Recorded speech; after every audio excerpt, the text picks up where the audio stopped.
আসসালামু আলাইকুম guys, welcome to my page blogger ভাই। সো তোমরা নিশ্চয় ব্যাকগ্রাউন্ড দেখে বুঝতে পারছো আমি এখন কোথায় আছি। আমি আছি রাজশাহীর সবচাইতে বড় পার্ক সাফিনা পার্কে। আর সাফিনা পার্কের ভিতরে আজ সব ঘুরে ঘুরে দেখাবো তোমাদেরকে। সেই পর্যন্ত আমার এই ব্লগের সঙ্গেই থাকো।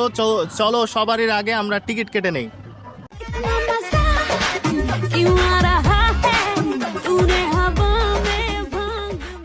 আসসালামু আলাইকুম, দুইটা টিকিট দেন তো। কয় টাকা? 140 টাকা।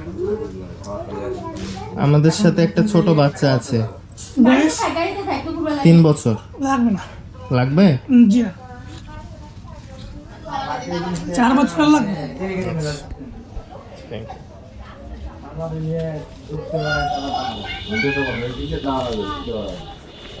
তো আমরা হচ্ছে টিকিট কাটলাম দুইজনের 70 করে এখন টিকিট, আগে নাকি কম ছিল। দুইজনের আমার সঙ্গে আমার বাচ্চা আছে 3 বছরের, ও টিকিট লাগবে না।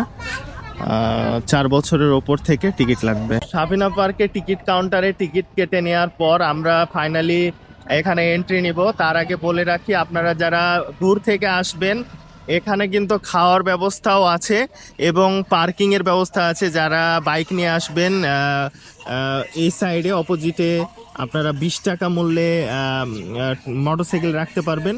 আর যারা খেতে চান তারা এখানে একটা হোটেল আছে ভালো, সকালের নাস্তা দুপুরের খাবার সবই পাবেন।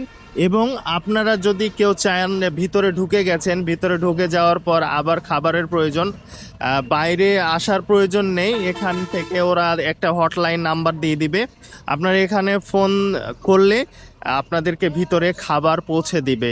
সো এই ছিল বেসিক ইনফরমেশন সাফিনা পার্কের জন্য। সো এবার আমরা দেখব ভিতরে গিয়ে কি দেখতে পাওয়া যাবে, আমরা সবকিছু ঘুরে ঘুরে দেখাবো। Bye bye.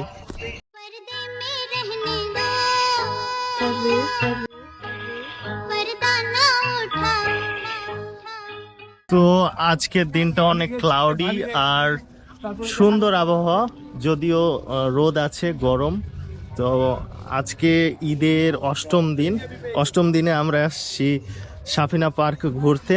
সাফিনা পার্কে অষ্টম দিনে আসার কারণ হচ্ছে আমরা জানি যে ঈদের পরের দিন থেকে সপ্তম দিন পর্যন্ত অনেক অনেক বেশি ক্লাউড অ্যান্ড ভিড় থাকে। যে কোনো জায়গায় ঘুরতে গেলে একদমই ভালো লাগে না। সো আমরা আসছি ঈদের অষ্টম দিনে ঈদের ঘোরাঘুরি করতে সাফিনা পার্কে। সো আমাদের সঙ্গেই থাকুন।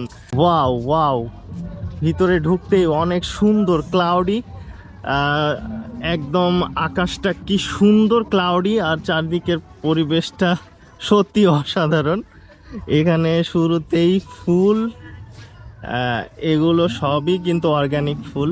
দেখুন দেখুন বন্ধুরা, পার্কে ঢুকতেই প্রথমে চোখে পড়লো বিশাল কৃত্রিম ডাইনোসর। দূর থেকে দেখলে মনে হবে সত্যিকারের ডাইনোসর দাঁড়িয়ে আছে। বাচ্চাদের জন্য এটা খুবই আকর্ষণীয় একটা জায়গা, সবাই এখানে ছবি তোলে। এরপর সামনে গেলেই দেখা যাবে কৃত্রিম কথা বলা গাছ। গাছটার সামনে দাঁড়ালে মনে হবে গাছটা আপনার সাথে কথা বলছে। বাচ্চারা তো খুব মজা পাচ্ছিল এখানে। তারপর সামনে দেখা গেল নাগরদোলা। এই নাগরদোলার উপরে উঠলে পুরো পার্কটা এক নজরে দেখা যায়। একটা সুন্দর অভিজ্ঞতা এখানে সৃষ্টি হয়। এর পাশেই আছে রোলার কোস্টার। যারা একটু অ্যাডভেঞ্চার পছন্দ করেন তাদের জন্য এটা দারুণ একটা রাইড। এরপর আমরা গেলাম কৃত্রিম পাহাড় দেখতে। পাহাড় থেকে পানি পড়ছে, দেখতে একদম পাহাড়ি এলাকার মতো লাগে। এখানে আছে খুব জনপ্রিয় একটা জায়গা সেলফি তোলার জন্য, কৃত্রিম পাখির ডানা। এখানে দাঁড়িয়ে ছবি তুললে মনে হবে আপনার পিঠে ডানা আছে। এরপর দেখা গেল সিংহের মুখ থেকে পানি বের হওয়া ফোয়ারা, দেখে খুব সুন্দর লাগে। অনেকেই আছে এখানে দাঁড়িয়ে ভিডিও করে। তারপর একটু সামনে ডাইনোসরের পাশেই পানির ফোয়ারা আছে। এই জায়গাটাও ছবি তোলার জন্য খুব সুন্দর একটা জায়গা। তারপর আমরা দেখলাম গ্রাম বাংলার ঐতিহ্য গরুর গাড়ি। এটা দেখে গ্রামের পুরনো দিনের কথা মনে পড়ে যায়। তার ঠিক পাশেই আছে শিশুদের ঘোড়ার রাইড। ঘোড়াগুলো গোল করে ঘুরতে থাকে, ছোট বাচ্চারা খুব মজা করে এখানে। পার্কের ভিতরে ঘুরে দেখার জন্য আছে একটা সাদা গাড়ি। টিকিট কেটে এই গাড়িতে উঠলে পুরো সাফিনা পার্ক ঘুরে দেখাবে। এরপর আমরা গেলাম একটা খুব সুন্দর জায়গায়, যেখানে আছে কৃত্রিম ড্রাগন, কৃত্রিম ময়ূর আর সুন্দর একটা ডেকোরেটেড জায়গা, যেখানে ঢুকলে আপনি সত্যি মুগ্ধ হবেন। আরও আছে এখানে সেলফি জোন, যেখানে ঢুকতে আলাদা করে প্রায় 30 টাকা দিতে হবে। ভিতরে ঢুকে সুন্দর সুন্দর ফটো স্পট আছে।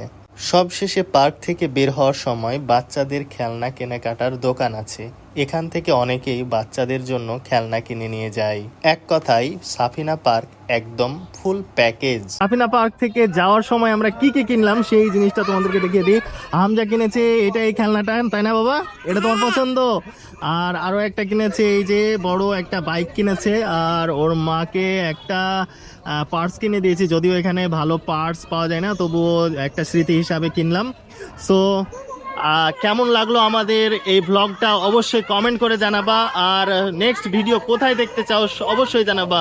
সো আমার ইউটিউব চ্যানেল, টিকটক এবং এই পেজটা ব্লগার ভাই অবশ্যই অবশ্যই লাইক, কমেন্ট অ্যান্ড ফলো করে দেবে। সে পর্যন্ত সবাই ভালো থাকবে। আসসালামু আলাইকুম।